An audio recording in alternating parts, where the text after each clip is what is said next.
Oh, congratulations on the film. You have to be so excited to kind of unveil this to the world because this did not look like it was a easy undertaking by any stretch of the imagination.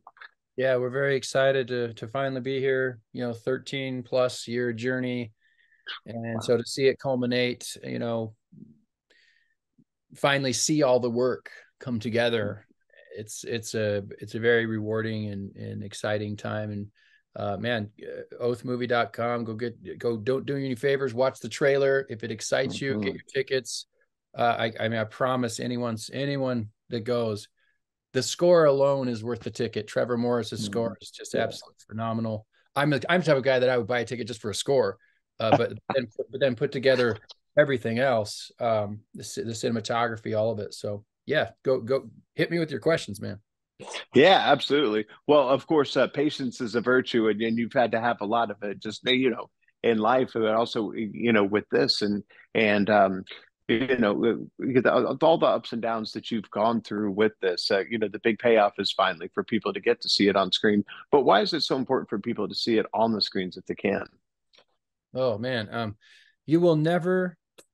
Most people don't realize this, the lay viewer, but you will never see the colors as rich as you will see them in the movie theater. You will never hear the Mhm. sound as majestic as you will hear it in the best theaters in the world. We're in every Cinemark, Regal, AMC. Yeah. It's we're everywhere. You might have to drive a little bit because we're not in every theater, but we've tried to hit every market. So if you go for it, it'll be worth the drive. And you'll never see it that way again. The DCP format that goes in theaters is a very special format. I love that format. And so when it goes to home video, that's why movies don't always look the same that they looked in the theater, and that's why. Mhm. So go see it. It's you'll never have that experience again. And there's actually a very special message from the late Ben Cross at the end of the movie after the credits. Did you see that, by the way? I didn't. No, I didn't see it in Well, the that's not, in I don't think the that's in the theater. screener No. version, but it's Yeah, I don't very, think so. very special. It's very special and Wow, timely for that's December so 8th, nice. actually. Yes. That's so great. Well, I definitely want to see it on the big screen because it's something that deserves to be seen on the big screen. And you were juggling, like you've got several roles in this thing, and that's so hard to do.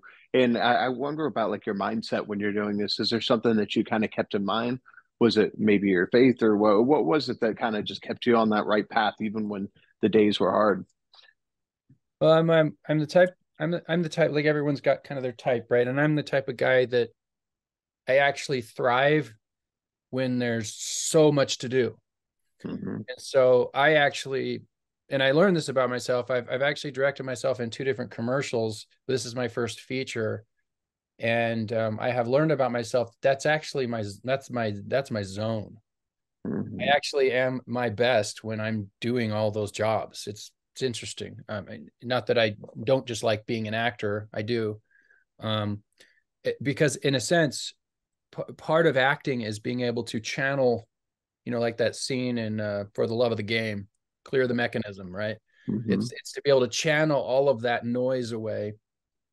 And when you're directing and acting and you are the writer too, um, you just don't have time to mess around. All you can do is focus on your partner in the moment of the scene, and it's just and so it's I thrived in it and I enjoyed it. It was definitely tasking and difficult, but I felt kind of higher powers sustaining me in a way. Hmm. I'm trying to channel powers beyond my own, and which we all have access to. It's a pretty Yes. amazing thing. So Yeah, absolutely. And that's a great lead into what I wanted to ask you about is just the advice because sometimes you have to make your own art. You just have to, okay, here we go. We got to do this. And I find that incredibly inspiring, and I think other people will as well. What kind of advice would you give to somebody who wants to just to do an undertaking like this?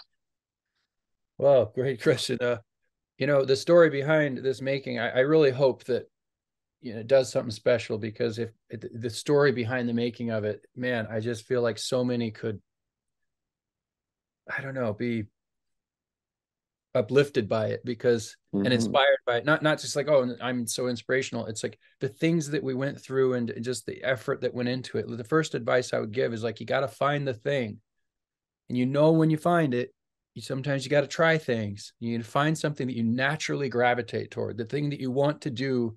You can't wait to get done with this so you can get to that. When you find that thing, that passion that you have, that desire, that's what you need to do. And it has Hmm. to be that, because the journey will require everything of you.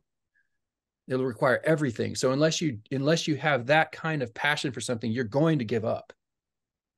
So you have to start with that. What do you care about the most? Is it, it's your family is a wonderful thing to care about. Is it sports cars, or what is it Hmm. that you love and care about? And hopefully that thing is tethered to something outside this world, something greater than us, because that's the only way, again, that you will have the determination to stick through the uh, you know Goliath tasks that will, mountains that will be dropped on your face. You Hmm. have to have that kind of, because it will require that. But yeah, find that thing, and then just go for it. So many times we go backwards when it's like you should just step forward into the darkness, and as you step into the darkness, the light appears. That's what faith is, and every act that, every movie is like an act of faith, because you're creating Hmm. something that doesn't exist. You're creating it in your mind before you create it on the screen. And yeah. Sorry, a lot to Yeah. unpack. Oh, no, no, no. I was going to say, and that is what is called faith. So absolutely. Well, in a well-known term that you might know, the Hail Mary. Yeah. My co-host Drew Pearson famously caught that and went in the Hall of Fame, and we're so proud of him. And we love to ask people their Hail Mary moment, which is that moment in your life or career. We just had to go for it, and it worked out for you. And it might be this, but I don't know. It might be something else. What do you suppose it was for you? I think it is this, actually. Yeah. I mean, it's hard because it's like it's so many things, but it's definitely this. I mean, I'm all in. Mhm. Yeah. It's a full investment in every single possible way you could think of. So this is the Hail Mary. I hope people will go to oathmovie.com, check out the trailer, and Exactly. grab tickets, because I promise you won't be. It's going to make you think. It's the most thought-provoking movie you'll see this Christmas season. I can almost guarantee you that. Absolutely. Well, before we let you go, I mean, of course, there's great entertainment value here, but what is it that you hope that people will discuss about this afterwards as well? Because there's a lot going on here. There is a lot going on. The first thing and most obvious thing is the title, the oath, Hmm. and the idea that in an ancient time we once made oaths to each other and to God, and we kept those oaths. And Hmm. I think today we make promises so casually, we break them even more casually. And if nothing else, we can, as a society, kind of learn to make and keep commitments again, because that's the only way that we can get to, a place of unity and forgiveness and redemption amongst ourselves, where we can actually talk to each other. We're in a very divisive world, as you know. And Hmm. the takeaway from this is, between all of that, what they're going to see is a family that divided and came back together. And that is a very powerful message of antagonistic nations coming together and being able to say, you know what, there's something better for us here. And that's what it's an uplifting movie. Oh yeah. Oh, it sure is, and I think it's the movie we kind of need right now. And so, of Yeah. course, you mentioned where to get tickets, and we're going to tell everybody to go support this on the big screen because these are the movies that need it, and it's a perfect one to come out just in time for the holidays too. Yeah, yeah, actually agreed. Yes. Thank you. So thank you so much for being with us. I can't wait to see what you do next. But for now, we're going to tell everyone to check this out. Appreciate your time. Yeah, appreciate you. Thank you. Hey, thank you, sir. Bye-bye.